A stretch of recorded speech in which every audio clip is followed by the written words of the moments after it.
El comienzo de la historia se remontaba a un tiempo del que pocos guardaban memoria, un día de invierno particularmente crudo en el que el viento helado parecía querer arrancar las tejas de los tejados.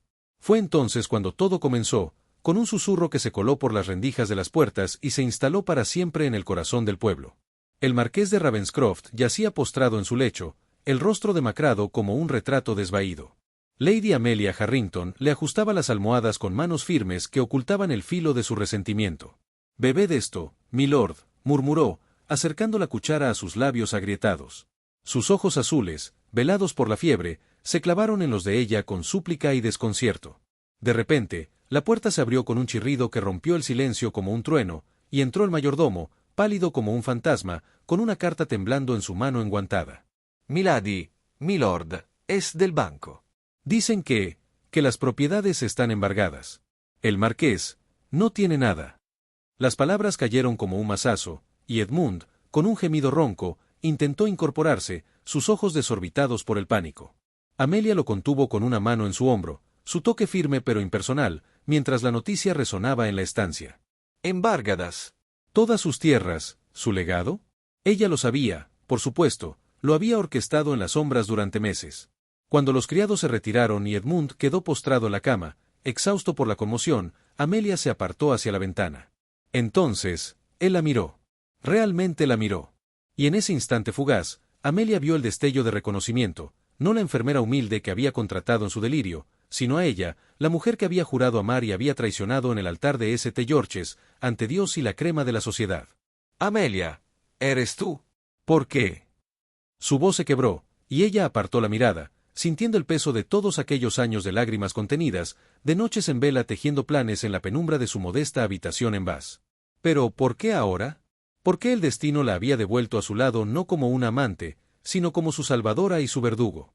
Amelia sintió una oleada de confusión, un miedo primordial a que su armazón de acero se resquebrajara bajo el peso de lo que aún sentía por él, mezclado con una determinación feroz que le susurraba, «No te apiades, no olvides». ¿Revelaría todo en este momento de debilidad, o dejaría que el veneno se filtrara más profundo? La pregunta ardía en su interior como una brasa, prometiendo una catarsis que podría liberarla o condenarla a cadenas eternas. Mientras contenía a Edmund, su mente, traicionera, la arrastró inevitablemente a aquella noche tormentosa, un año antes del abandono, cuando todo había comenzado con una promesa que parecía eterna. La lluvia azotaba las ventanas del salón de baile en Blackwood Manor como lágrimas de un cielo en duelo. Ante los murmullos aprobatorios de la aristocracia reunida, Amelia, con el corazón hinchado de una alegría ingenua, aceptaba la mano del marqués Edmund Blackwood. Ella, Lady Amelia Harrington, hija del difunto barón Harrington, cuya fortuna se había evaporado en deudas de juego, había sido el secreto mejor guardado de la temporada, una belleza discreta con ojos del color del mar tormentoso y una mente que devoraba libros prohibidos en las bibliotecas polvorientas. Edmund, alto y apuesto, con su mandíbula esculpida y su sonrisa que podía derretir el hielo de la reina, la había cortejado en secreto durante meses. Le susurraba promesas de un futuro donde su linaje empobrecido sería olvidado en los brazos de su amor. «Serás mi marquesa, Amelia, y juntos reconstruiremos lo que el mundo nos ha robado», le había dicho una noche bajo las estrellas, su aliento cálido contra su cuello. Ella lo creyó, porque en su mundo de intrigas y bailes calculados, su ternura era un bálsamo. Pero los antagonistas acechaban en las sombras. Lady Victoria Langford, la viuda ambiciosa con uñas afiladas como dagas, codiciaba el título de Edmund para saldar sus deudas. Y el hermano de él, el vicario Reginald Blackwood, un hombre piadoso en apariencia pero con un corazón avaro, veía en Amelia una mancha en el escudo familiar. «Es una cazafortunas, Edmund», le había susurrado Victoria en una parte durante el té, sus ojos serpenteando hacia Amelia como si midiera su valor en chelines. Reginald, con su Biblia siempre en mano, había añadido veneno: «Piensa en el linaje, hermano. Una Harrington no elevará nuestro nombre, lo arrastrará al barro». Edmund, dividido entre el deber y el deseo, vaciló. Amelia lo sintió en sus cartas cada vez más espaciadas, en sus miradas evasivas durante los paseos por Hyde Park. Sin embargo, ella sacrificó todo, rechazó una oferta de matrimonio del hijo de un comerciante adinerado, vendió su collar de perlas para costear su ajuar, y juró en silencio que su inteligencia, afilada en las lecciones de latín y economía que su padre le había impartido en secreto, la sostendría. La noche de la cena de compromiso, bajo las arañas de cristal que proyectaban sombras danzantes, Victoria se acercó a Edmund con un sobrelacrado, sus labios curvados en una sonrisa felina. «Lee esto, querido. Es por tu bien». Amelia, desde el otro lado de la sala, vio cómo el rostro del palidecía, como sus hombros se encorvaban bajo el peso de lo que fuera que contenía aquel papel. Horas después, en la quietud de su alcoba, ella encontró la nota arrugada en el bolsillo de su chaleco olvidado, una falsificación maestra, orquestada por Victoria y Reginald, que probaba que el barón Harrington había estafado a la familia Blackwood en vida, dejando a Amelia como heredera de un escándalo. «No puedo casarme con la sombra de un ladrón», había garabateado Edmund en una carta de despedida, entregada por un lacayo al amanecer del día de la boda. Y así, ante el altar de St. George's, con el velo cayendo como una mortaja y los ojos de la sociedad perforándola como flechas, Amelia esperó en vano, su mundo derrumbándose en un silencio ensordecedor. El organista tocó una nota discordante, los invitados murmuraron, y Victoria, radiante en su vestido escarlata, tomó el brazo de Edmund al salir, sellando su ruina. El carruaje traqueteaba sobre los adoquines como arrastrando los últimos vestigios de su vida anterior. Dentro, Amelia era solo un temblor envuelto en lana, las lágrimas solidificadas en su pecho formando una losa que le impedía respirar. El paisaje urbano se desvaneció, reemplazado por campos mustios y cielos plomizos. Cuando por fin la silueta familiar de Blackwood Manor se recortó contra el horizonte, no sintió alivio, sino la punzada de un fracaso aún más profundo. La mansión, antaño un refugio de alegrías infantiles, se erguía ahora como un mausoleo de promesas rotas, sus muros de piedra resumando humedad y abandono. La puerta principal chirrió sobre sus goznes herrumbrosos, como si la casa misma se quejara de su regreso. El aire en el interior era denso, cargado con el olor a polvo, cera vieja y una tristeza tan palpable que se le antojó un velo húmedo sobre la piel. Las sillas estaban cubiertas con sábanas blancas que asemejaban fantasmas danzantes en la penumbra, y el retrato de su padre, el difunto barón Harrington, colgaba torcido en la pared del vestíbulo, sus ojos pintados mirándola con una mezcla de decepción y lástima. Aquel no era un hogar. Era la evidencia física de su caída, el lugar donde los sueños iban a morir de frío y hambre. Los días se deslizaban en una penumbra uniforme. Amelia recorría las habitaciones con un andar de espectro, sintiendo la aspereza de la madera gastada bajo sus pies descalzos y el frío contacto del yeso en las paredes. Las noches profundizaban su suplicio. Acurrucada junto a la chimenea del salón, alimentaba el fuego con leña húmeda que emitía un quejido constante al arder, como si el propio hogar protestara. Un hilillo de humedad le recorría la espalda cada vez que apoyaba la cabeza contra el frío mármol de la repisa. En la oscuridad, no eran las sombras lo que la acechaba, sino los sonidos. El goteo persistente en la habitación de al lado marcaba el compás de su desesperación, mientras el viento silbaba en las rendijas como un rumor lejano que traía palabras olvidadas. Entonces, la pregunta surgía desde las profundidades de su ser, helándole la sangre en las venas. ¿Valía la pena seguir respirando en un mundo que le había arrancado todo, no solo el amor, sino su honor, su lugar, su mismo futuro? Una tarde, arrastrada por una fuerza masoquista, subió a su antigua habitación. El polvo se arremolinaba en los rayos de luz pálida que se filtraban por las contraventanas cerradas. Y allí, en un rincón, estaba el espejo de cuerpo entero de su madre, su marco dorado enmohecido y una grieta serpenteando a través del cristal como un relámpago congelado. Amelia se acercó, sus pasos vacilantes. La figura que le devolvió el reflejo no era la joven radiante que había sido. Su rostro, pálido y demarcado, estaba surcado por el rastro seco de incontables lágrimas. Sus ojos, antaño del color de un mar tormentoso y llenos de vida, yacían opacos y vacíos, como los de un ahogado. El vestido que llevaba, el mismo con el que había huido de la iglesia, estaba manchado y arrugado, una alegoría de su estado interior. Se observó largamente, confrontando a esa extraña que la miraba desde el otro lado del cristal. No vio a la hija de un varón, ni a la prometida de un marqués. Vio una fantasma, una advertencia, una mujer a la que la sociedad había despojado de hasta el último ápice de su identidad. La humillación en St. George's no había sido el final, había sido el principio de una erosión lenta y dolorosa que ahora amenazaba con consumirla por completo. Un temblor incontrolable la recorrió, y por primera vez desde su abandono, un sonido escapó de sus labios, no un sollozo, sino un gemido ronco, animal, nacido de lo más profundo de su desesperación. Fue en ese instante de absoluta rendición, de tocar el fondo más oscuro del pozo, cuando algo se quebró dentro de ella. La losa de hielo en su pecho se resquebrajó, pero no para liberar más dolor, sino para dar paso a una chispa. Una chispa diminuta al principio, fría y dura como el acero. La visión de su propio reflejo, tan quebrado como el espejo que lo sostenía, no le inspiró más lástima, sino una ira sorda, un resentimiento que empezó a arder con una llama tranquila y terrible. Se enderezó lentamente, apartando la mirada del espejo. Ya no temblaba. Sus manos, antes entrelazadas en un gesto de súplica inútil, se cerraron en puños a los costados de su vestido.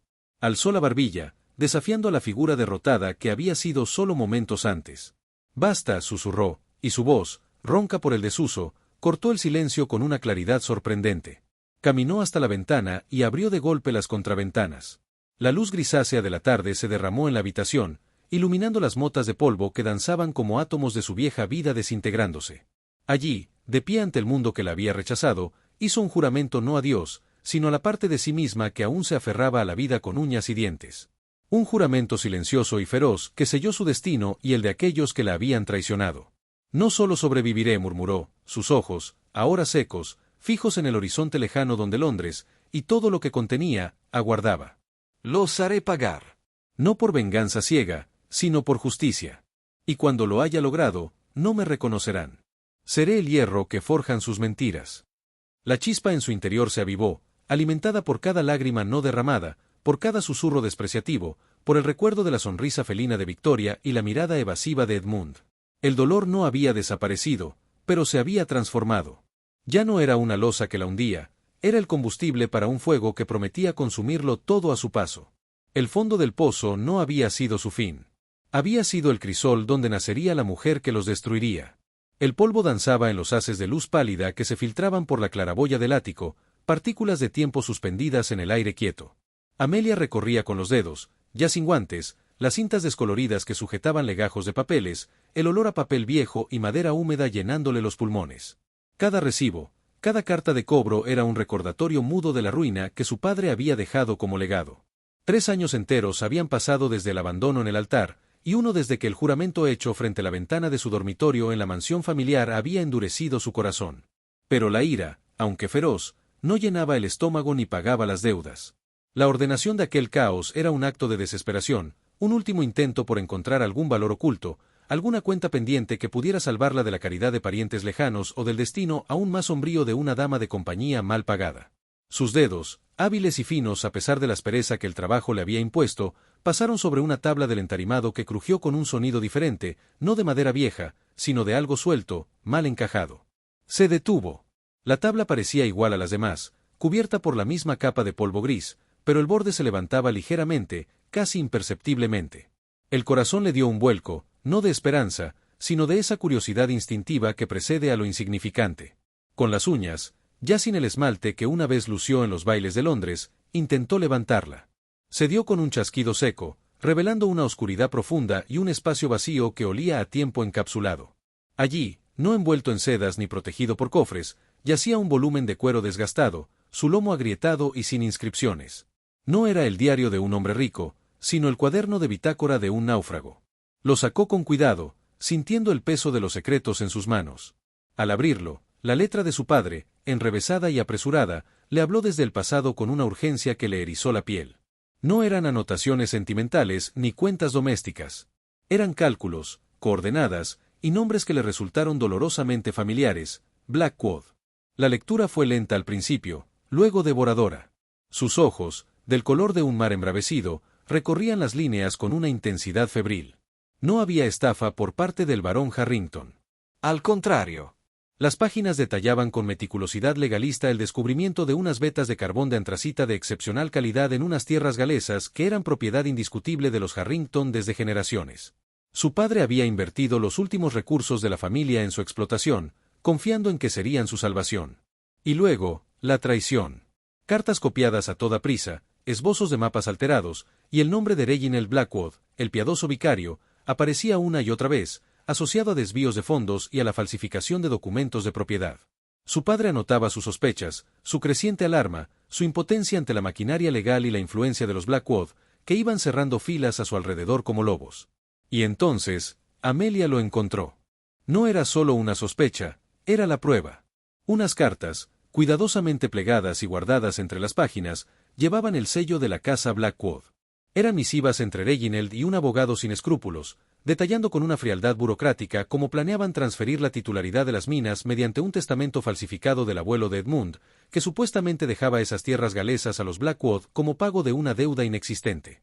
Incluso había un mapa, dibujado por la mano de su padre, donde las fronteras reales de la propiedad Harrington estaban marcadas con tinta negra y sobrepuestas, en un rojo que parecía sangre seca, las líneas falsas que Reginald había introducido en los registros. Un temblor le recorrió el cuerpo, pero no era de debilidad. Era la descarga de un relámpago que iluminaba la oscuridad de los últimos años. La verdad no fue un susurro, sino un estallido en su mente. No era la hija de un estafador, sino la heredera legítima de una fortuna robada. La humillación en St. George's, las miradas de lástima, las palabras afiladas de Victoria, la dolorosa creencia de que Edmund la había repudiado, todo se revelaba ahora como un castillo de mentiras, construido sobre la avaricia de un hermano y la ambición de una mujer sin principios. El dolor, ese compañero constante y agónico, no se disipó, sino que se transmutó. Se calcinó en las brasas de una rabia justa y fría. Ya no era un peso en el pecho, era un filo en la mente. Cada lágrima derramada en silencio, cada noche de insomnio, cada suspiro de resignación, se convertía en una gota de acero que templaba su voluntad. Su poder oculto no era un don sobrenatural, sino algo que siempre había estado allí, aguardando la herencia de sangre y papel, la verdad. Y la verdad, en sus manos, ya no era un consuelo. Era un arma. La más afilada de todas. Cerró el diario y lo apretó contra su pecho, como si pudiera infundirle su recién encontrada fuerza. Sus ojos, secos y brillantes, miraron hacia la claraboya, pero ya no veían el cielo gris de Inglaterra. Veía el futuro, un tablero de ajedrez complejo donde ella, por primera vez, no era un peón, sino la jugadora que movía las piezas desde las sombras. El camino sería largo y peligroso, lo sabía. Pero en el silencio polvoriento del ático, con el latido de la justicia resonando en sus venas, Amelia Harrington supo, con una certeza absoluta, que su historia de dolor acababa de terminar. Y la de su venganza, acaba de comenzar. La pluma, un fino instrumento de plata que había sido testigo de tantas confesiones íntimas y derrotas, temblaba en su mano como una hoja azotada por el viento. La página abierta del diario mostraba las 3 palabras que habían sido su mantra de dolor: «Perdóname, Edmund». Eran la esencia de su vergüenza, la prueba de que, incluso traicionada, su corazón se aferraba a una culpa que no le pertenecía. Con un movimiento brusco que no admitía vacilación, Amelia rasgó la hoja. El sonido del papel desgarrándose fue un acto de liberación, un desprendimiento físico del lastre que la hundía. Se acercó a la chimenea donde un fuego bajo crepitaba, lamiendo los leños con lenguas anaranjadas. Arrojó el fragmento de su antigua debilidad a las llamas y observó, con los ojos secos y desafiantes, como los trazos de tinta se enroscaban, se carbonizaban y se convertían en ceniza. El perdón que nunca debió pedir se evaporó en un suspiro de humo. Fue entonces cuando la sintió, una oleada de fuego interno que ascendía desde lo más profundo de su ser, calcinando los últimos vestigios de tristeza como si fuera niebla bajo un sol implacable. No era el calor de la rabia, aunque la ira estuviera allí, contenida y precisa. Era la combustión de una transformación. La niebla de la desesperación se disipó, y en su lugar, brotó una determinación de hierro, templada en el yunque de años de ser subestimada, de ser la hija del varón empobrecido, la novia abandonada, la dama de compañía invisible.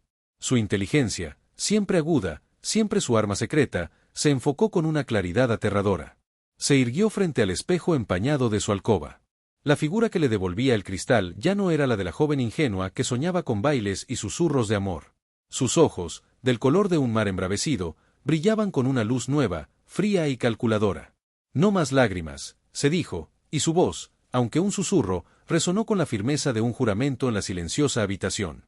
Alzó la barbilla, un gesto desafiante que delineaba la línea de una dignidad recuperada. La justicia. Esa sería su brújula. No la venganza ciega que nubla la razón y consume el alma, sino la justicia metódica, impecable, que desentrañaría cada hilo de la telaraña que la había atrapado. Su mente, educada en latín y economía, que había devorado volúmenes de filosofía y derecho en la biblioteca de su padre, comenzó a trazar líneas en la penumbra. Ella sería la araña en el centro de su propia red, tejiendo con paciencia y precisión la caída de quienes creyeron que podrían pisotearla sin consecuencias. Su mirada se desvió hacia el diario de su padre, ahora su Biblia secreta, colocado sobre la mesa junto a un mapa desplegado de Gales. Las minas de carbón, su legado robado, no eran solo una fortuna, eran la llave de su restauración. Pero no podría reclamarlas abiertamente, no aún. Victoria y Reginald eran poderosos, sus raíces envenenadas profundamente en el suelo de la alta sociedad. Un movimiento en falso y la aplastarían. Necesitaba aliados, información, y sobre todo, necesitaba la máscara perfecta. Decidió que Londres sería su campo de batalla. Allí, en el corazón de la bestia, entre los salones donde una vez fue despreciada, se movería como un fantasma. Recordó a la anciana Lady Ashworth, una viuda excéntrica y rica, conocida por su desdén hacia las modas y su necesidad de una dama de compañía culta que soportara sus monólogos. Era el escondite perfecto. Una posición de servidumbre que le daría acceso a los círculos que necesitaba infiltrar, mientras permanecía invisible a los ojos de quienes la habían destruido. Abrió un baúl y sacó un vestido de lana sencilla, el más discreto de su guardarropa. Al tocarlo, no sintió la punzada de la pérdida, sino la anticipación del disfraz. Se vería como lo que el mundo esperaba ver, una mujer derrotada, resignada a su suerte. Pero bajo la tela áspera, su piel era ya una coraza, y cada puntada que dio para preparar su equipaje fue un acto de guerra silenciosa. Dobló las enaguas, empaquetó unas pocas joyas de escaso valor pero de importancia sentimental, un pequeño broche de su madre, unos pendientes de perlas falsas, y, con un cuidado reverente, escondió el diario y los documentos entre la ropa interior, en un falso fondo que cosió con manos expertas. Mientras trabajaba, su mente no descansaba. Evaluaba sus herramientas. Su conocimiento de latín podría ser útil para descifrar correspondencia.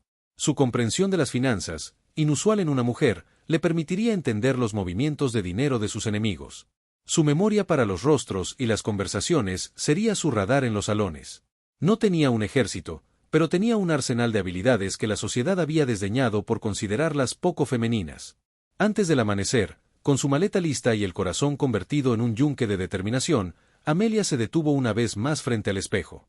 La mujer que la miraba era una extraña, una criatura forjada en el dolor y alimentada por la verdad. Una chispa de miedo, primitivo y frío, intentó asomar, pero lo ahogó con la imagen de Edmund leyendo la nota falsa, con el sonido del organista desafinando en St. George's, con la sonrisa triunfante de Victoria. No. No había espacio para el miedo. Solo había espacio para la estrategia, para la paciencia, para la justicia. Tomó una última respiración profunda en la habitación que había sido su refugio y su prisión. Afuera, el primer canto de un gallo anunciaba un nuevo día. Para el mundo, Amelia Harrington, la deshonrada, se dirigía a Londres para convertirse en una humilde dama de compañía. Pero para ella, la partida era el primer movimiento en un juego mortal. Iba a desentrañar la mentira que había destrozado su vida, y lo haría desde las sombras, con la inteligencia como su espada y la verdad como su escudo. La decisión estaba tomada. La lucha comenzaba ahora. El carruaje se detuvo frente al número 7 de Grosvenor Square, con un chirrido lastimero que pareció rasgar el silencio opresivo de la mañana londinense. Amelia Harrington descendió, ajustando el sencillo vestido gris que la identificaba como lo que aparentaba ser la nueva dama de compañía de la anciana y excéntrica Lady Agatha Thornfield. La mansión, aunque imponente, tenía un aire de decadencia sutil, como un pastel de bodas dejado demasiado tiempo en el alféizar. Era el perfecto escondite. Lady Agatha, una viuda de ojos penetrantes y lengua afilada, resultó ser una aliada involuntaria en el teatro de Amelia. Su desdén por las convenciones sociales y su afición por el chisme de alta alcurnia le proporcionaban a Amelia un acceso sin precedentes a los salones donde anidaban sus enemigos. Esa langosta de Victoria Langford mascullaba Lady Agatha entre sorbos de té, gasta en vestidos lo que su difunto marido dejó en deudas. Y ese hermano del marqués, el vicario, con su Biblia y sus miradas lascivas, una serpiente en sotana. Amelia asentía con una sonrisa discreta, sus dedos ocupados en el bordado mientras su mente grababa cada palabra, cada insinuación, como un cartógrafo trazando un mapa de traiciones. Su verdadero trabajo, sin embargo, comenzaba cuando la ciudad se sumía en la oscuridad. Bajo la tenue luz de una vela en su pequeña habitación bajo la buhardilla, Amelia se transformaba. Extendía sobre la mesa de roble los frutos de sus incursiones furtivas, cartas hurtadas de la biblioteca de los Langford durante un tedioso té vespertino, registros contables prestados del estudio de Reginald tras una falsa consulta espiritual. El latín, esa lengua muerta que su padre le había enseñado en secreto como si le confiara un arma, cobraba vida en sus manos. Descifraba códigos disfrazados de citas bíblicas en la correspondencia entre Reginald y un abogado sin escrúpulos. Opera Dei, escribía el vicario, pero Amelia traducía el significado oculto, pagos por silencio, sobornos para falsificar testamentos. Cada fragmento de información era una pieza más en el rompecabezas de su ruina. Trazó los hilos de la conspiración con la meticulosidad de una araña tejiendo su telaraña. Descubrió transferencias de fondos de una cuenta fantasma de Victoria a Reginald, justificadas como donaciones para la restauración de la iglesia, pero cuyas cantidades coincidían exactamente con las deudas de juego de su hermano. Localizó, a través de un mapa parroquial que estudió hasta la extenuación, la ubicación de los documentos falsos que declaraban la bancarrota fraudulenta de su padre, la iglesia de St. Bartolomé en un remoto pueblo de Kent, donde Reginald había sido párroco años atrás. Los riesgos eran tan constantes como el tic-tac del reloj de la chimenea de Lady Agatha. En una ocasión, durante un baile enmascarado en la opulenta mansión de los Langford, estuvo a un suspiro de ser descubierta. Mientras deslizaba la mano hacia un sobrelacrado en el escritorio del estudio, la puerta giró sobre sus goznes. Amelia se fundió con las pesadas cortinas de terciopelo, conteniendo la respiración mientras Victoria y Reginald discutían en susurros cargados de pánico sobre un rumor persistente que amenazaba con destapar sus finanzas.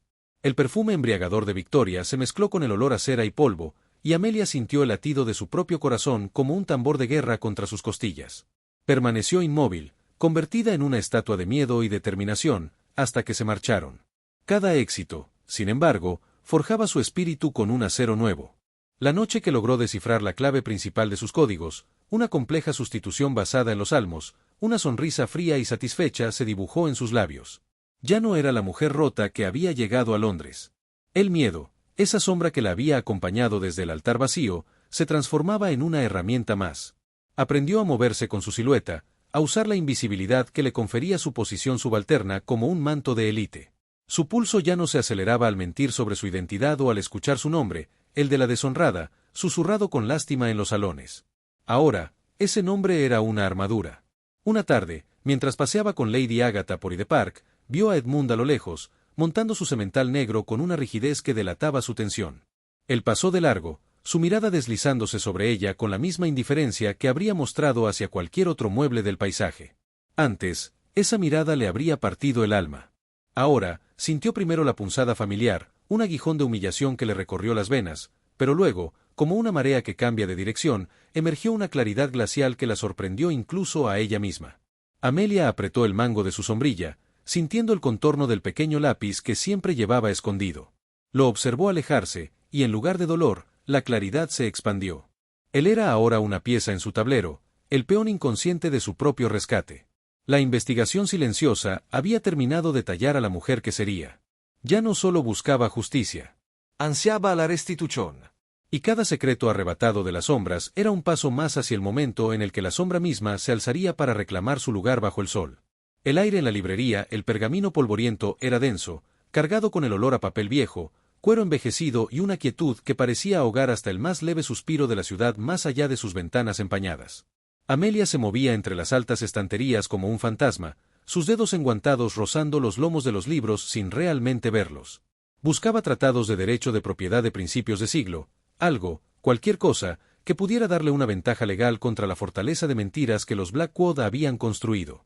Cada volumen que deslizaba, cada título que descifraba a la tenue luz de una lámpara de gas, era un recordatorio más de la monumentalidad de su tarea. La determinación que había forjado era de acero, pero incluso el acero podía doblarse bajo un peso excesivo. Una punzada de esa antigua desesperación, la que creía haber enterrado, amenazaba con filtrarse en los bordes de su conciencia. Fue entonces cuando, al intentar alcanzar un pesado infolio en un estante superior, su pie tropezó con un montón de libros apilados de forma precaria en el suelo. La pila se desmoronó con un estruendo sordo que resonó como un disparo en el silencio sepulcral. Amelia contuvo la respiración, su corazón galopando de vergüenza y alarma. Del fondo de la tienda, tras una cortina de cuentas descoloridas, surgió una figura. Era un hombre de edad avanzada, encorvado como un árbol antiguo que hubiera soportado demasiados inviernos. Llevaba un chaleco raído pero limpio, y sus ojos, de un azul pálido y astuto, la observaron desde detrás de unos anteojos de cristal grueso. No era el dueño joven y distraído que ella esperaba. El ruido atrae al cazador, o en este caso, al viejo zorro de su madriguera, dijo su voz, áspera pero educada, con una cadencia que delataba años en los tribunales. Sus ojos no se apartaban de ella, escudriñando más allá del simple vestido gris y la capota discreta. Amelia sintió un escalofrío. Estaba acostumbrada a ser invisible, pero esa mirada parecía ver a través de la fachada de la dama de compañía, directamente hacia la mujer marcada por el escándalo. Mis más sinceras disculpas, señor. Fui un torpe, murmuró ella, bajando la vista con una sumidez que ya le resultaba automática. Harrington, dijo el hombre de repente, y la palabra cayó entre ellos como una losa. Amelia se quedó paralizada. Los ojos. Tienes los ojos de tu padre. El pobre Alistair. Un hombre con más honor que sentido común. El mundo de Amelia se redujo al polvo que danzaba en los rayos de luz y a la figura del anciano que la observaba con una mezcla de curiosidad y una amargura profunda y familiar. ¿Cómo lo sabe? Elías Thorne, para servirle, Lady Amelia, dijo con una leve inclinación de cabeza. Abogado, o lo fui, antes de que ciertos contratiempos me llevaran a refugiarme entre estos viejos amigos de papel. Se acercó, su paso lento pero firme. Su padre y yo éramos primos lejanos. Y compartimos más que sangre. Compartimos enemigos. Thorne la guió hacia la trastienda, un caos organizado de legajos y mapas. Mientras servía agua para un té insípido, le contó su historia. No fue una simple ruina financiera, fue una aniquilación meticulosa. Los Blackwood, específicamente Reginald, utilizando su influencia eclesiástica y social, habían orquestado un juicio por malversación de fondos de una fundación benéfica de la que Thorne era administrador. Las pruebas, todas falsificadas con la misma mano experta que había mancillado el nombre de su padre, lo habían dejado sin licencia, sin reputación y con deudas que lo habían consumido. Ellos no solo roban fortunas, Lady Amelia. Roban futuros. Y luego se lavan las manos, citando las escrituras o el honor familiar. Amelia lo escuchó, cada palabra resonando en su interior como el eco de su propio dolor. No era solo su historia, era una variación de la misma melodía de traición. Y al escucharlo, algo se quebró y se soldó dentro de ella al mismo tiempo. La soledad absoluta que había sido su compañera constante desde su caída se agrietó. Ya no era la única alma a la que el veneno de los Blackwood había envenenado. Thorne, moviéndose con una energía renovada, arrastró un cofre de madera desde un rincón oscuro. Al abrirlo, una nube de polvo se elevó como un fantasma. Ellos creen que el pasado enterrado permanece muerto. Un error fatal para un mentiroso. Dentro, había cartas. Cartas entre Reginald y un agrimensor corrupto, bocetos de mapas de las minas galesas con los sellos de los Harrington tachados con desprecio, y un diario fragmentado del propio padre de Amelia, que detallaba su desesperación ante las crecientes presiones de los Blackwood para que vendiera voluntariamente. Esto es, susurró Amelia, cogiendo una de las cartas con manos temblorosas. La letra de su padre, enérgica y familiar, le llenó los ojos de lágrimas que se negó a derramar. Es el principio de su caída, terminó Thorne, su voz ahora firme como el pedernal. Ellos me quitaron mi bufete, pero no mi mente. Conozco los vericuetos de la ley mejor que cualquiera de sus lacayos. Y conozco sus debilidades. Reginald es avaro y descuidado con sus secretos. La marquesa Victoria es arrogante y cree que su posición la hace intocable. La oferta no fue hecha con grandilocuencia, sino con la solemnidad de un juramento. Permítame ser su espada y su escudo en las sombras, Lady Amelia. Por Alistair. Por mí. Y por la justicia que nos deben a ambos. Amelia miró las pruebas en el cofre, luego al anciano cuya vida había sido destrozada por la misma maquinaria que había intentado triturarla a ella. La oscuridad que había sentido momentos antes ya no era una prisión, sino el manto protector antes de la batalla. Una sensación nueva, cálida y formidable, se expandió en su pecho. No era solo alivio. Era poder. El poder de una alianza. Así sea, señor Thorne, dijo, y su voz ya no temblaba.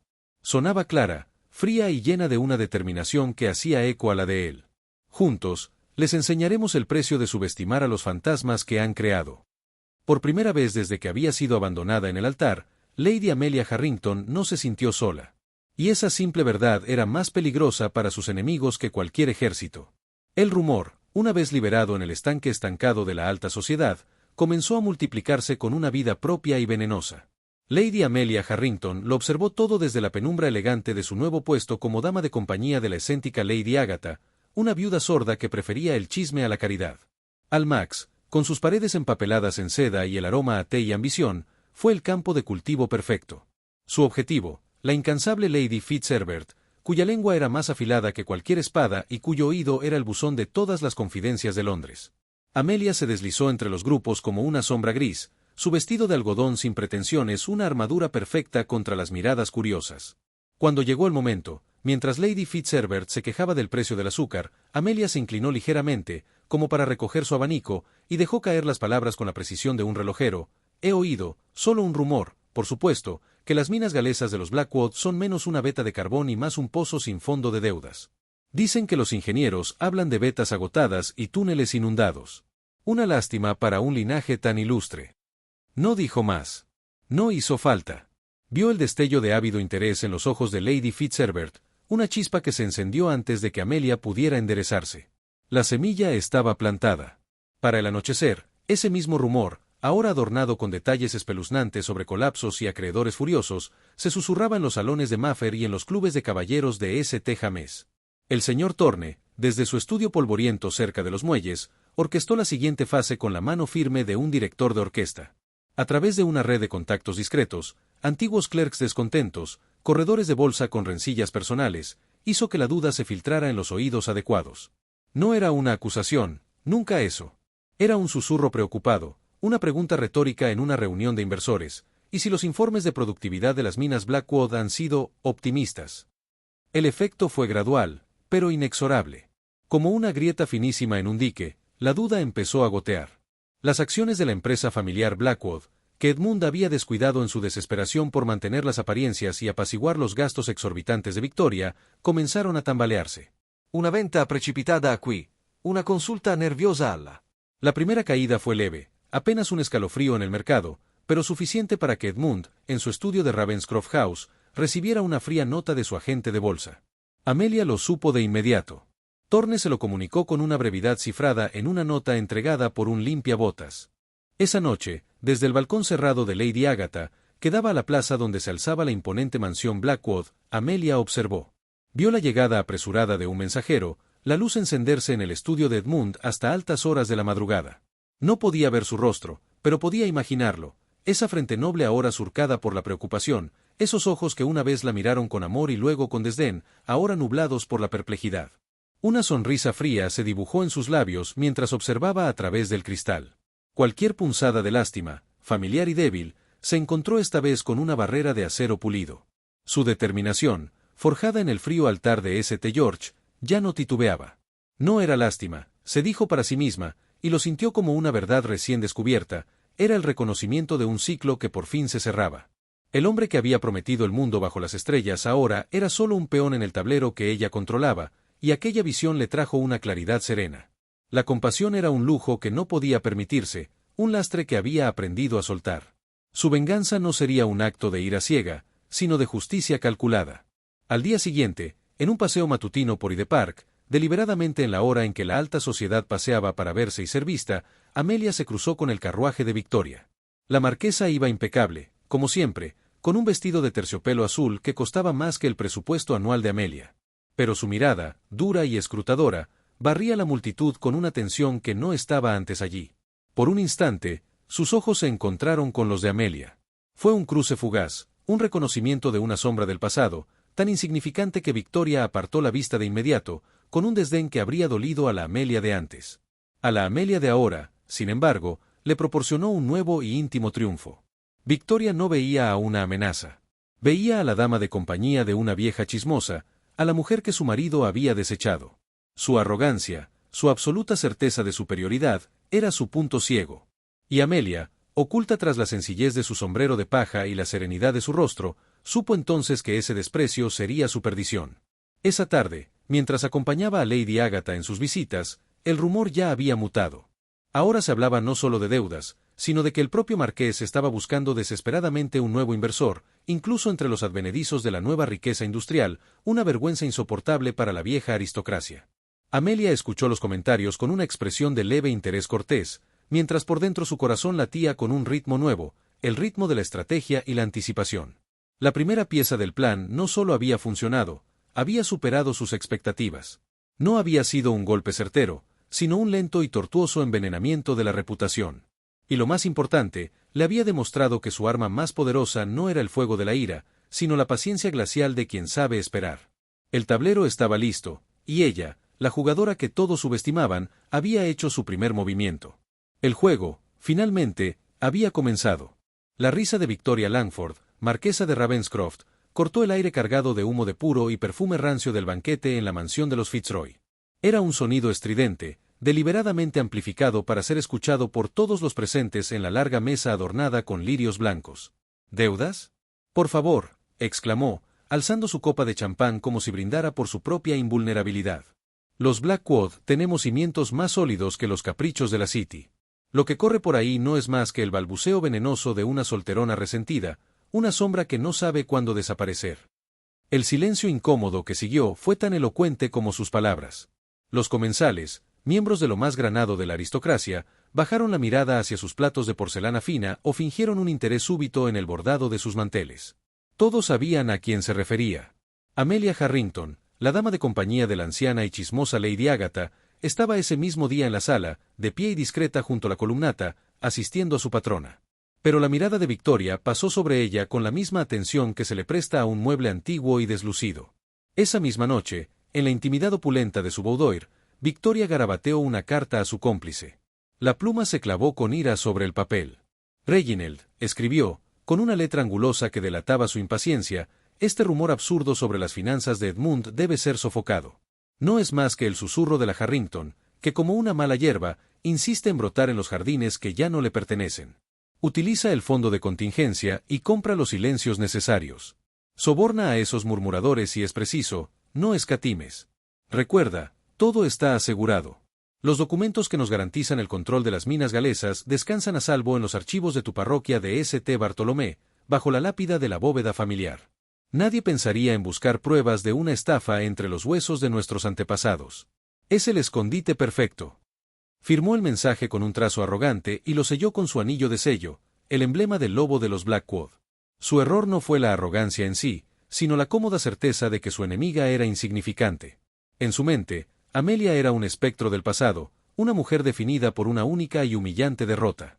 No podía concebir que detrás de los ojos tranquilos y la postura sumisa se ocultara una mente que había convertido el dolor en paciencia, y la paciencia en una estrategia meticulosa.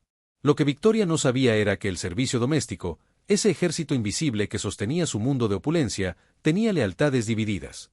Una doncella, cuya hermana había sido despedida sin referencias por la propia marquesa, interceptó la carta antes de que saliera de la mansión.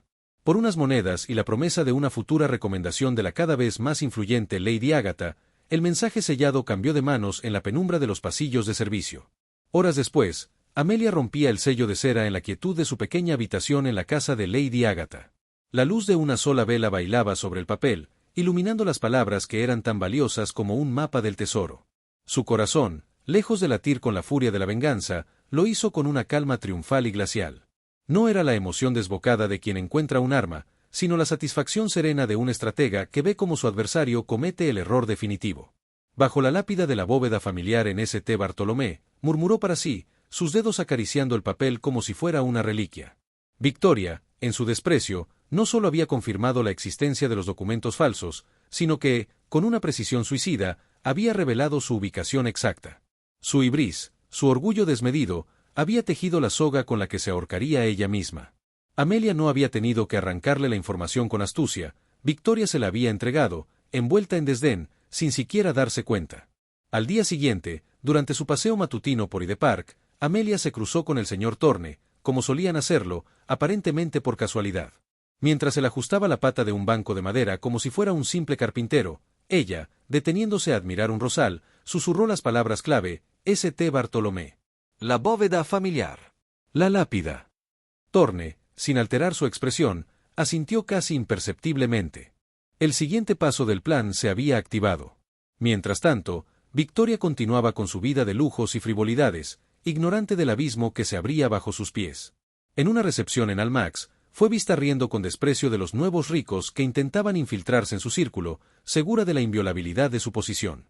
Su arrogancia era un muro tan alto que no le permitía ver lo que ocurría a sus pies, la lenta, paciente y metódica erosión de sus cimientos, dirigida por la mujer a la que consideraba poco más que un recuerdo desagradable. La soga estaba tejida. Ahora, solo quedaba esperar el momento preciso para colocarla alrededor del cuello de quienes habían subestimado el poder de una mujer silenciosa e inteligente. El aire en los salones de Londres se había vuelto denso, cargado de un secreto que solo Amelia podía percibir.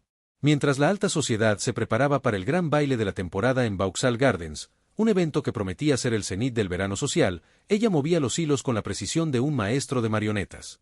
La información arrancada del desprecio de Victoria, bajo la lápida de la bóveda familiar en St. Bartolomé, era la llave que destrabaría la cerradura de su venganza. Su primer movimiento fue una visita discreta a las sombrías dependencias de la iglesia de St. Bartolomé. No fue Amelia en persona, por supuesto, sino el señor Thorne, cuya presencia como un hombre de asuntos eclesiásticos pasaba desapercibida. El clérigo a cargo, un hombre de mejillas flácidas y moralidad flexible llamado M.R. Higgins, fue abordado no con una bolsa de monedas sonantes, sino con algo mucho más valioso, la promesa de una rectoría en un condado próspero y el silencio eterno sobre ciertos desvíos de fondos de la caridad parroquial. Thorne, con su voz serena y sus palabras cuidadosamente elegidas, no sobornó, negoció. Y M.R. Higgins, con las manos temblorosas y la mirada evasiva, accedió a descubrir unos documentos de profunda importancia histórica y legal durante sus labores de restauración en la bóveda familiar Blackwood, justo la mañana del gran baile. Mientras tanto, en la modesta habitación que alquilaba bajo la fachada de una dama de compañía retirada, Amelia se enfrentaba a su propio arsenal. Sobre su cama yacía su arma más útil, el vestido. No era un vestido cualquiera. Era de un azul oscuro, casi nocturno, sin adornos ni joyas, confeccionado con un sencillo pero elegante algodón que nada tenía que ver con los exuberantes terciopelos y sedas que dominarían la noche. No buscaba mimetizarse con la flor innata, buscaba destacar por contraste. Que la vieran y pensaran, ahí está la pobre Lady Amelia, aún con sus harapos. Subestimación. Era el disfraz más efectivo. Cada puntada en la costura le recordaba a las que ella misma había dado en sus vestidos, años atrás, cuando la pobreza era su única compañía. Ahora, cada hilo estaba impregnado de propósito. Thorne, por su parte, se ocupaba de la logística. En el oscuro trasfondo de la imprenta de un conocido suyo, se falsificaron media docena de invitaciones anónimas. No eran para cualquiera, sino para testigos clave, un magistrado de la corte con fama de incorruptible, un anciano historiador especializado en genealogías y propiedades, y un par de damas cuya única virtud, y a la vez su mayor defecto, era una lengua incapaz de guardar un secreto. Estas invitaciones, enviadas con remitentes misteriosos, aseguraban que los ojos y oídos correctos estarían en el lugar exacto cuando la comedia se tornara tragedia para los Blackwood. La noche anterior al baile, Amelia no pudo dormir. No era la ansiedad de la joven abandonada en el altar lo que la mantenía despierta, sino la fría anticipación del cazador que ha tendido su trampa y aguarda a su presa. Se levantó y se acercó a la ventana, observando cómo la luna bañaba los adoquines de la calle. Su reflejo en el cristal ya no le devolvía la imagen de una víctima. Sus ojos, antes velados por la tristeza, ahora brillaban con una luz interior feroz. Ensayó mentalmente el discurso que llevaba semanas puliendo. No sería un grito desgarrado de dolor, sino una exposición clara y fría de los hechos. Cada palabra, cada pausa, estaba calculada para máximum efecto y mínimum emoción. No podían acusarla de histeria, su género ya se lo había impuesto demasiadas veces. Sería la razón, encarnada en una mujer con un vestido sencillo, la que los juzgaría. El día del baile, Londres entero parecía contener la respiración. Los carruajes comenzaban a alinearse en las calles aledañas a Vauxhall, y el rumor de la fiesta se extendía como un reguero de pólvora. Amelia, desde su habitación, recibió el mensaje final de Thorne, un simple billete que decía el pajarillo ha cantado. M.R. Higgins había cumplido su parte. Los documentos, amarillentos y convincentes, estaban ahora en poder de Thorne, quien los llevaría consigo al baile. Al vestirse, Amelia notó que sus manos no temblaban. Se colocó el vestido azul, se recogió el cabello en un moño severo que realzaba la línea de su cuello y la determinación de su mentón. No se permitió ni una pizca de maquillaje que pudiera interpretarse como un intento de impresionar. Su belleza, esa que antaño había cautivado a Edmund, estaría desnuda de artificio, como su verdad. Al descender para tomar el coche de alquiler que la llevaría a los jardines, una última sombra del pasado intentó nublar su resolución. Una imagen de Edmund, no el hombre roto de la habitación enferma, sino el joven apuesto que le había prometido el mundo bajo las estrellas, cruzó por su mente. Sintió un pellizco en el corazón, un eco del amor que una vez había sido su todo. Pero entonces, como había aprendido a hacer, dejó que la oleada de recuerdos dolorosos, la humillación en el altar, las noches de llanto, la soledad, barrieran esa debilidad. La chispa de compasión se extinguió, ahogada en la certeza de su causa. No iba a Vauxhall a vengarse. Iba a reclamar lo que era suyo. Iba a exponer la verdad. Iba, por primera vez en 5 años, a mirar a los ojos a quienes la habían destruido y demostrarles que de las cenizas de una dama abandonada puede surgir un fuego capaz de consumir hasta los cimientos de la arrogancia más sólida. La trampa estaba montada.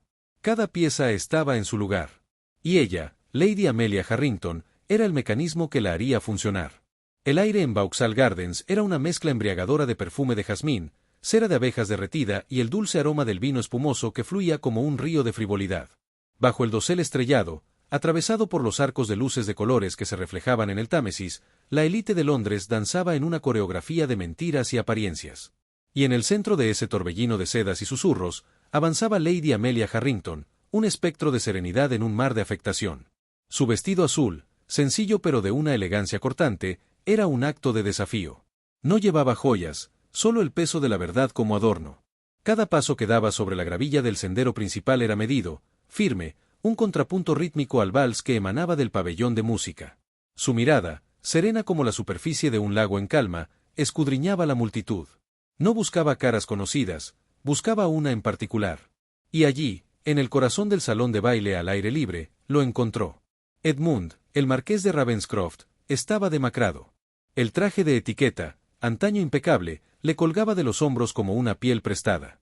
Su rostro, otrora esculpido en mármol orgulloso, ahora mostraba las grietas de la ansiedad y las deudas que carcomían su patrimonio.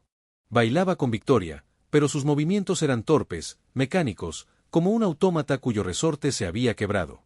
Victoria, enfundada en un vestido escarlata que gritaba su ambición desesperada, sonreía con una triunfalidad vacía, ajena al naufragio que se gestaba bajo sus pies enjollados. Fue entonces cuando los ojos de Edmund, errantes y cargados de una pesadumbre que Amelia conocía demasiado bien, se encontraron con los suyos a través del velo humeante de las antorchas. El mundo pareció detenerse. La música se desvaneció en un zumbido lejano. Una tensión instantánea recorrió cada músculo de su cuerpo, fijándola en el lugar, mientras sus ojos permanecían clavados en los de él a través del velo humeante de las antorchas. Por un instante, un solo y traicionero instante, no vio al hombre que la había destrozado, sino al joven que le había susurrado promesas bajo un cielo estrellado muy similar a este. Sintió el eco fantasma de sus dedos entrelazados, el calor de su aliento en su cuello, la dulce e ingenua certeza de un futuro que nunca llegó. El dolor fue agudo, una herida fresca que sangraba memorias. Pero Amelia no era la misma.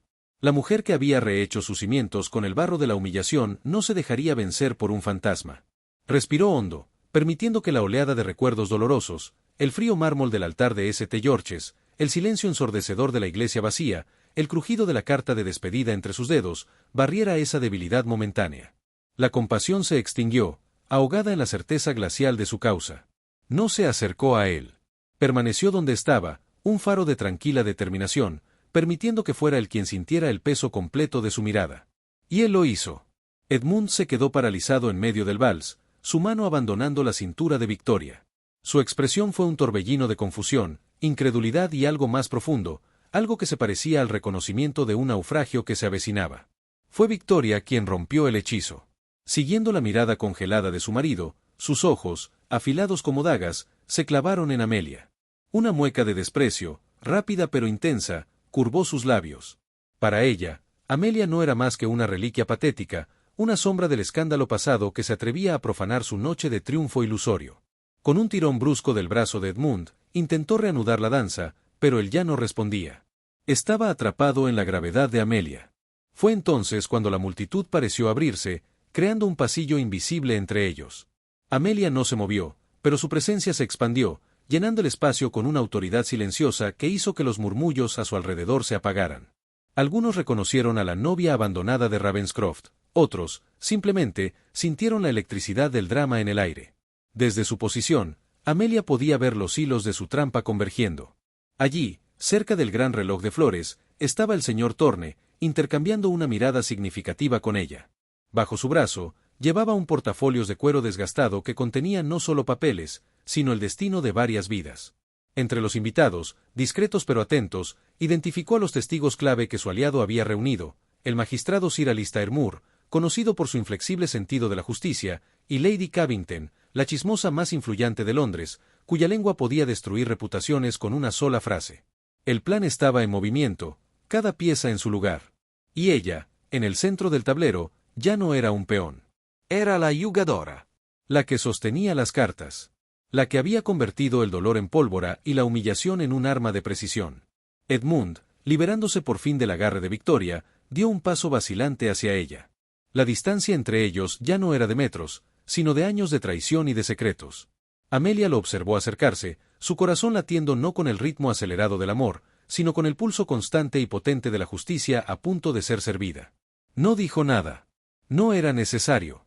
Su mirada, clara e impasible, le transmitió todo lo que él necesitaba saber: la partida había terminado.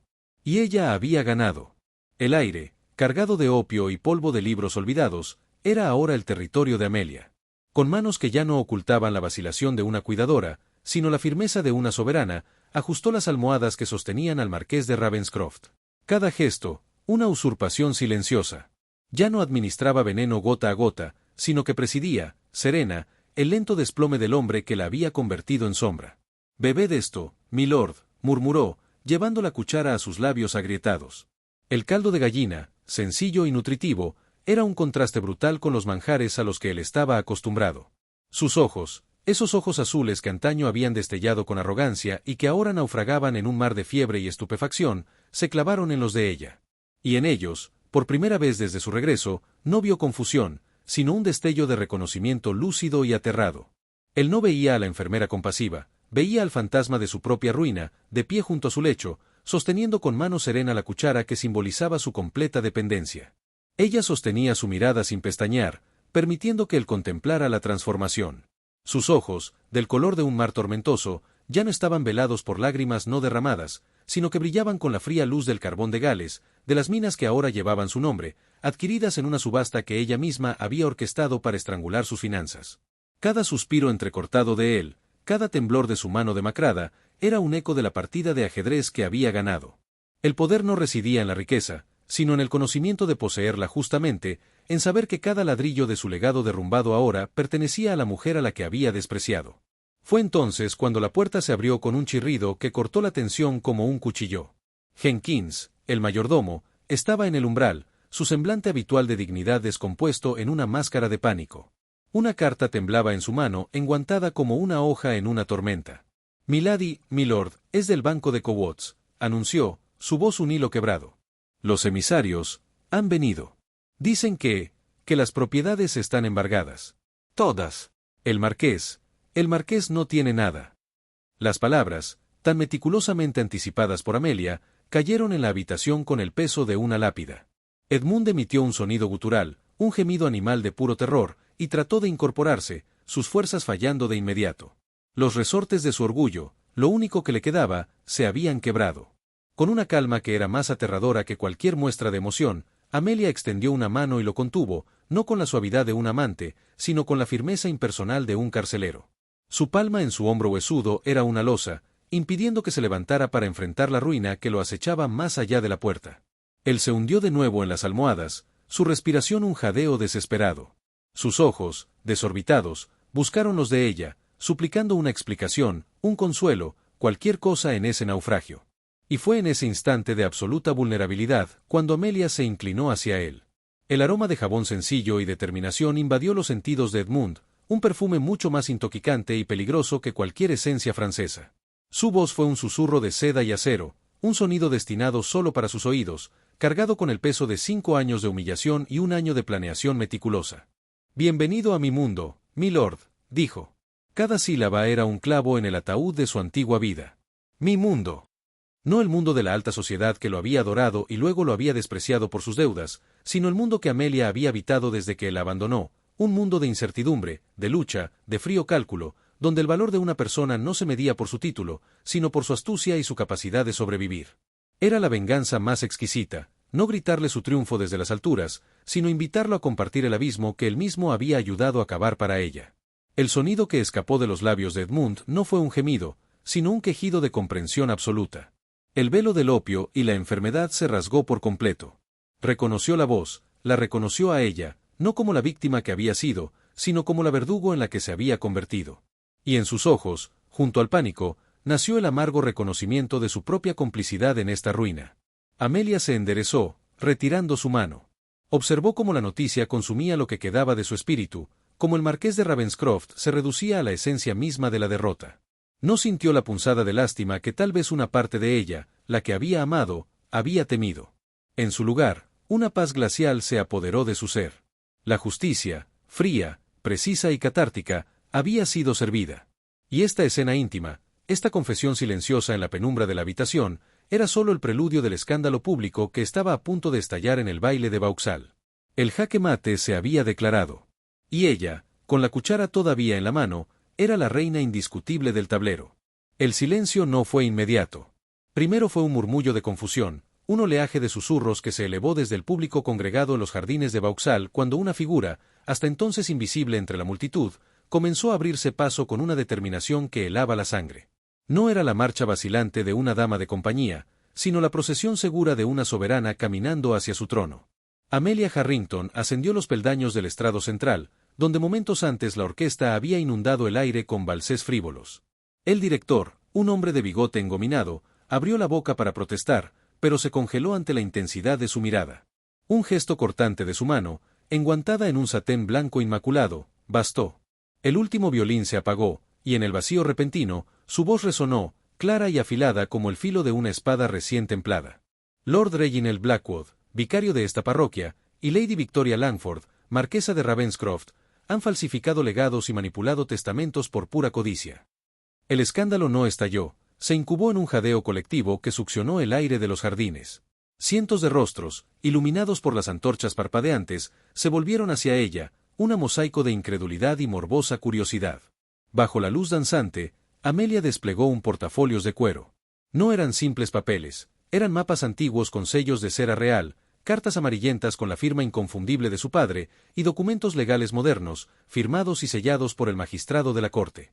Los sostuvo alto, como un sacerdote mostrando una reliquia sagrada, y cada uno de ellos contaba una parte de la verdad que había sido enterrada durante años. Estos documentos, continuó, su voz proyectándose sin esfuerzo, prueban que las minas de carbón en Gales, que la familia Blackwood ha explotado como propias, fueron adquiridas ilegítimamente mediante una conspiración que manchó el nombre de mi padre, el barón Harrington, y me despojó de mi herencia legítima. El efecto fue inmediato y devastador. Lady Victoria, que momentos antes reía con afectación junto a un grupo de admiradores, palideció de un tono cadavérico que su colorete no pudo ocultar. Sus dedos, enjollados hasta la ostentación, se aferraron al brazo de una silla como si fuera el último salvavidas en un naufragio. Un susurro estrangulado escapó de sus labios. Es una mentira, una locura. Pero su negación se perdió en el creciente murmullo de la multitud. Reginald Blackwood, por su parte, reaccionó con la furia del culpable acorralado. Avanzó hacia el estrado, su rostro congestionado, su habitual máscara de piedad reemplazada por una mueca de rabia pura. ¿Cómo se atreve a profanar este evento con sus calumnias? Es una resentida, una resentida, Lord Reginald, lo interrumpió Amelia, y su tono no era de ira, sino de una lógica glacial que cortaba como el diamante. ¿O soy la hija del hombre al que usted y su cómplice ayudaron a arruinar? Esta carta, dijo, alzando un pergamino específico, es una confesión firmada por el clérigo a quien usted sobornó para enterrar el testamento original en los archivos de su parroquia. Fue encontrada esta misma tarde. La revelación fue como arrojar una cerilla a un barril de pólvora. Los jadeos se convirtieron en exclamaciones de asombro. Caballeros que habían invertido fortunas en las minas de los Blackwood se pusieron rígidos, sus mentes calculando ya las pérdidas. Damas que habían despreciado a Amelia como una solterona pobre ahora la miraban con una mezcla de terror y un nuevo, incipiente respeto. Ella no, era la víctima abandonada en el altar. Era la heredera legítima, la dueña de una fortuna que eclipsaba la de muchas de las familias presentes. El velo de mentiras que había sostenido la fachada de la alta sociedad durante años se rasgaba ante sus ojos, y en el centro del huracán, Amelia era la fuerza imperturbable que lo desgarraba. Su corazón latía con un ritmo triunfante y catártico. Cada latido era un eco de las noches en vela, de las lágrimas ahogadas en la almohada, del frío cálculo que había sido su único consuelo. Ahora, ese dolor se transformaba en un poder tangible. Recorrió con la mirada la multitud, buscando y encontrando, entre las sombras del gran pabellón, la figura demacrada de Edmund. Su esposo, el marqués de Ravenscroft, la observaba. No había sorpresa en sus ojos, solo una comprensión profunda y devastadora, el reconocimiento final del jaque mate que ella le había anunciado en la intimidad de su lecho de enfermo. Verlo allí, presenciando su triunfo, añadió una capa final de dulzura amarga a su victoria. La euforia que sintió no fue un arrebato de histeria, sino una ola serena y poderosa de liberación. No necesitó alzar la voz.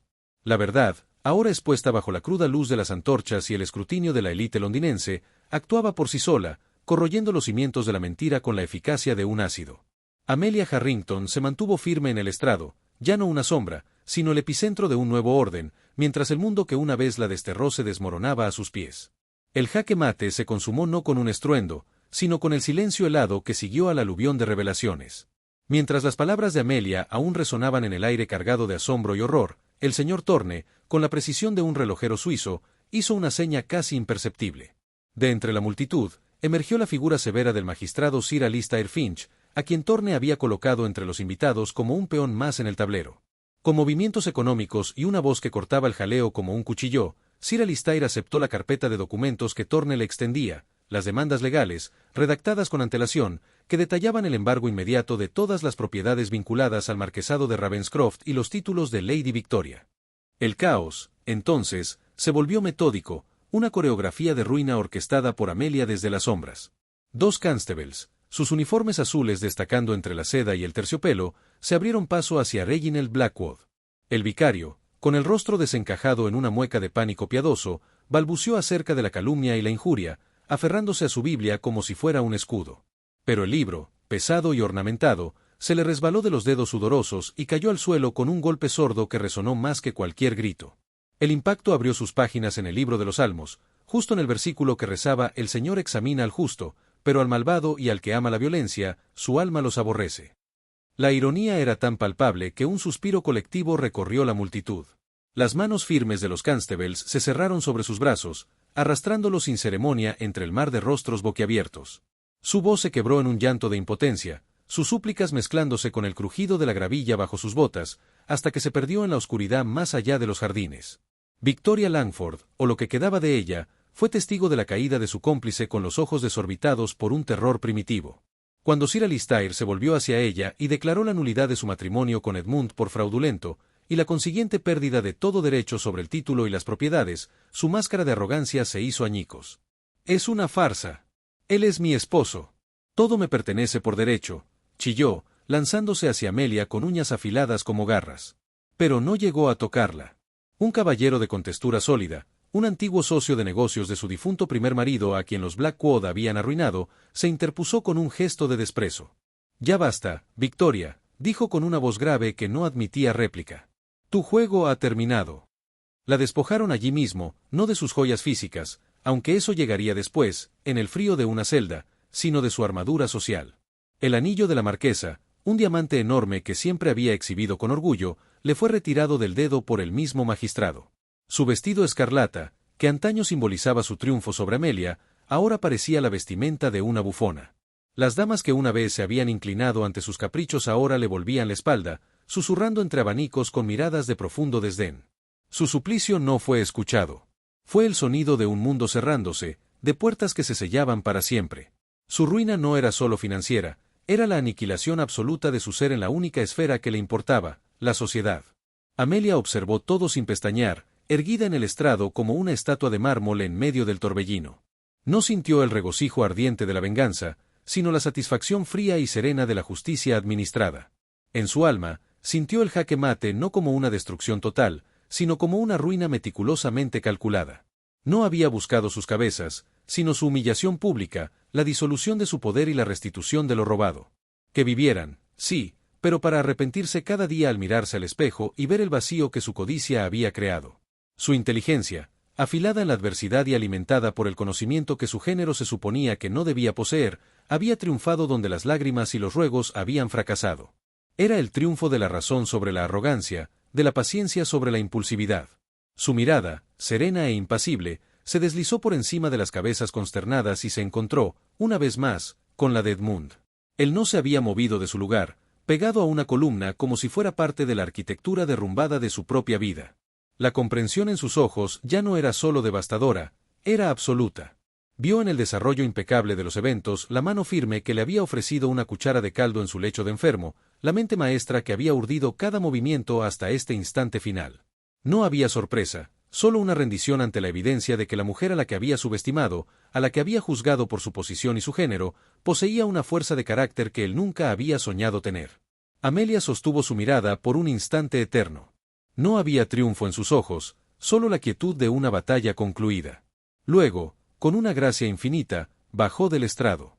La multitud se abrió ante ella como el mar rojo, no por temor, sino por un respeto recién nacido, tallado a fuego en la forja del escándalo.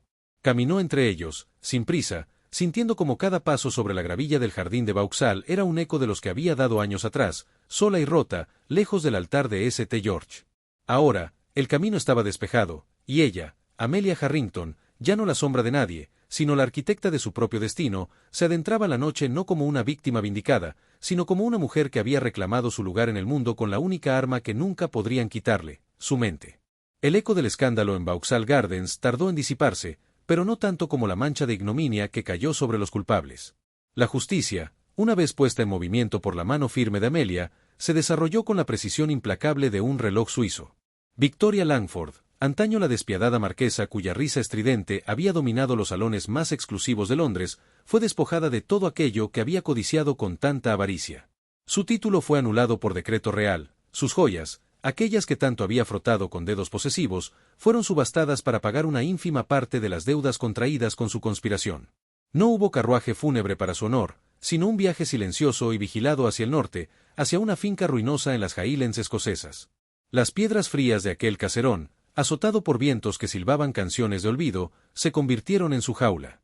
La sociedad que una vez la aduló ahora solo la mencionaba en susurros, como un cuento moral para advertir a las hijas ambiciosas. Su nombre era un trapo sucio, y ella, una sombra pálida condenada a contemplar para siempre el precio de su arrogancia. Reginald Blackwood, el vicario de corazón avaro y labios piadosos, encontró un castigo aún más poético. Despojado de su vicaría por un tribunal eclesiástico escandalizado, su Biblia, aquella que tantas veces había usado como escudo para sus fechorías, fue arrojada al lodo frente a la misma iglesia donde había predicado la rectitud. Sin un penique y con el desprecio público grabado a fuego en su rostro, se vio reducido a mendigar en las mismas calles adoquinadas que antaño había pisado con una soberbia disfrazada de humildad. Los transeúntes, aquellos a quienes había mirado con desdén desde su púlpito, ahora le arrojaban monedas con desprecio o apartaban la mirada, negándole hasta la dignidad de la compasión. Era un espectro andante, un recordatorio viviente de que la caída más estrepitosa es aquella que se construye sobre los cimientos de la hipocresía. Mientras la ruina de los demás se hacía pública, el remordimiento de Edmund Blackwood se desarrolló en la intimidad de un estudio vacío, cuyas estanterías, antes repletas de volúmenes encuadernados en cuero, ahora solo acumulaban polvo y el eco de sus errores. La carta confesional de Amelia, entregada por la mano discreta del señor Thorne, había obrado en él una transformación más profunda que cualquier fiebre. Cada palabra, escrita con una calma que destilaba una verdad dolorosa, fue un martillazo que quebró la armadura de su orgullo. No había reproches innecesarios, solo los hechos desnudos de la conspiración, el papel de su hermano, la manipulación de Victoria y su propia y culpable credulidad. Una tarde, cuando el sol teñía de ámbar los ventanales del estudio, Amelia entró para recoger unos documentos finales. Lo encontró allí, de rodillas en el centro de la habitación, no como un suplicante que busca piedad, sino como un hombre derrotado por el peso de su propia ceguera. Su espalda, antaño erguida con la arrogancia de su linaje, estaba curvada. Al oír sus pasos, alzó la mirada. Sus ojos, aquellos ojos azules que habían contemplado el mundo con desdén, ahora estaban velados por una tormenta de remordimiento genuino. «Te fallé, mi amor», dijo su voz, ronca por la emoción contenida. «Pero tú me has salvado de mí mismo». Amelia no se apresuró. Permaneció de pie, observándolo, permitiendo que el silencio midiera la profundidad de su arrepentimiento. Lo miró con una mezcla de piedad y un orgullo sereno. La piedad no era por el hombre arruinado, sino por el joven lleno de promesas que había sido devorado por las dudas y la presión social. El orgullo era por ella, por la mujer que había permanecido de pie en medio de los escombros de su vida y los había usado para construir una fortaleza. Su corazón, ese órgano que durante años había latido al ritmo del resentimiento, se ablandó. No fue un colapso, sino una deliberada y consciente decisión de dejar ir el lastre del odio. Extendió la mano, no para ayudarlo a levantarse, sino para posarla suavemente sobre su hombro. Un gesto de absolución, no de reconciliación inmediata. «El perdón no borra la memoria», Edmund murmuró, su voz tan clara como el agua de un manantial. «Pero le quita el filo al veneno. Te perdono por la joven que fui, por las lágrimas que derramé. Pero no olvido. No olvidaré nunca lo que me enseñó esta caída, que mi valor no depende del título de un hombre, ni de la aprobación de una sociedad frívola». Él inclinó la cabeza, asintiendo lentamente, como si esas palabras, duras pero justas, fueran un bálsamo más sanador que cualquier indulgencia vacía. Comprendió que el amor que ella le ofrecía ahora, si es que llegaba a florecer de nuevo, no sería el de una doncella ingenua, sino el de una igual, una mujer cuya fuerza había sido forjada en el yunque de la traición. Amelia retiró la mano, sintiendo como las palabras de perdón liberaban un peso que había cargado por años. No era una reconciliación completa, sino el primer paso hacia una paz que había parecido inalcanzable. La justicia que había servido con tanta meticulosidad había restaurado algo más que su honor y su fortuna. Le había devuelto su agencia, su voz, y la capacidad de amar sin las cadenas de la dependencia o el miedo. No era un final feliz convencional, con besos y promesas bajo la luna. Era algo mejor, más duradero, el comienzo de una paz interior ganada con el sudor de su ingenio y las lágrimas de su pasado. Y en la quietud de aquel estudio vacío, rodeada de los restos de la vida que Edmund había perdido, Amelia Harrington supo, con una certeza que le calentó el alma, que su historia, por fin, le pertenecía solo a ella. La mansión en Mayfair no era la más grande de la plaza, pero poseía un magnetismo singular. Donde antes solo reinaba el silencio y el polvo en sus salones, ahora se escuchaba el rumor constante de conversaciones cultivadas, un sonido que Amelia Harrington, baronesa de las minas de Glendower, recibía con una calma que no siempre había tenido. Ocupaba su habitual sillón de terciopelo azul marino, con la espalda recta y una presencia que recordaba a aquellos que la conocían bien la resiliencia forjada en tiempos difíciles. Su vestido de seda color crema, alejado de los adornos efímeros, hablaba de una elegancia que no necesitaba alzar la voz. A su alrededor, un grupo variado, políticos, escritores, incluso algún lord cuyo salón le había sido negado en el pasado, esperaba con interés escuchar sus reflexiones sobre las nuevas leyes de comercio o el último hallazgo de la Royal Society. En un rincón, discretamente cerca por si ella necesitaba algo, Edmund Blackwood, una vez marqués de Ravenscroft, se mantenía de pie. No llevaba la librea de los sirvientes, sino un sobrio traje de lana oscura que hablaba de una posición singular, una confianza ganada a pulso. Sus manos, que antaño sostuvieron títulos de propiedad ahora disueltos, ahora sostenían con firmeza una bandeja de plata con copas de Jerez. No era un mayordomo cualquiera, era el suyo. Su devoción no se expresaba en palabras grandilocuentes, sino en la forma en que su mirada seguía cada uno de sus movimientos, anticipándose a sus necesidades, en el cuidado meticuloso con el que supervisaba la biblioteca que ella había mandado traer de la antigua casa solariega de los Harrington. La sociedad murmuraba, por supuesto. Susurraban sobre la extraña disposición de la baronesa, sobre el hombre caído en desgracia que vivía bajo su techo. Pero los murmullos se ahogaban en el respeto que su presencia imponía. Amelia había trascendido el escándalo, lo había convertido en leyenda. Esa noche, un joven poeta, eufórico por haberle leído unos versos, exclamó con admiración: «Mi baronesa, es usted la prueba viviente de que el carácter, no la cuna, forja el destino». Amelia esbozó una sonrisa leve, sus ojos, del color de un mar en calma después de la tempestad, se posaron por un instante en Edmund. El destino, querido muchacho, es a menudo una losa que otros intentan colocar sobre uno. La tarea no es cargar con ella, sino romperla. Una oleada de asentimientos recorrió el salón. En ese momento, Amelia alzó ligeramente la mano, un gesto mínimo, casi imperceptible. Fue suficiente. Edmund se acercó con una quietud elocuente, y con una inclinación de cabeza, le ofreció la copa que ella deseaba.